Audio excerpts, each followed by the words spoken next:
har kuni yuzlab mashinalar o'tadigan yo'l bo'yida joylashgan bino egasini kutyapti. Kimdir shu joyda katta ish boshlaydi, savdo qiladi, xizmat ko'rsatadi, o'sadi.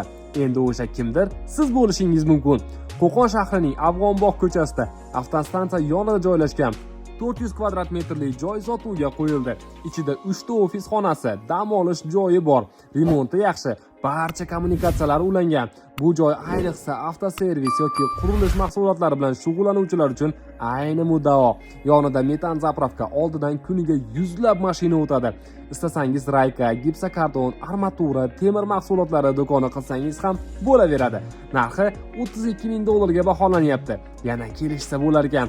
Bu narx ichiga konteyner ham kirar ekan. Agar konteyner kerak bo'lmasa, yana tushirib ham beramiz deyishdi. Bino kameralar bilan jihozlangan. Joy ayni yo'l bo'yida joylashgan. Manzara Qo'qon shahar Afg'onbog' avtostansiyasi yaqinida. Egalarining raqami shundoqqina ekraningizda bemalol bog'lanib kelsangiz bo'ladi. Bunaqa joyni qo'ldan boy bermang. Sizning yangi boshlanayotgan ishingiz uchun poydevor bo'lishi mumkin. Yaqinlaringizga ham ulashib jo'natib qo'ying. Balki aynan ulardan biri niyat qilayotgan joy shu bo'lishi mumkin.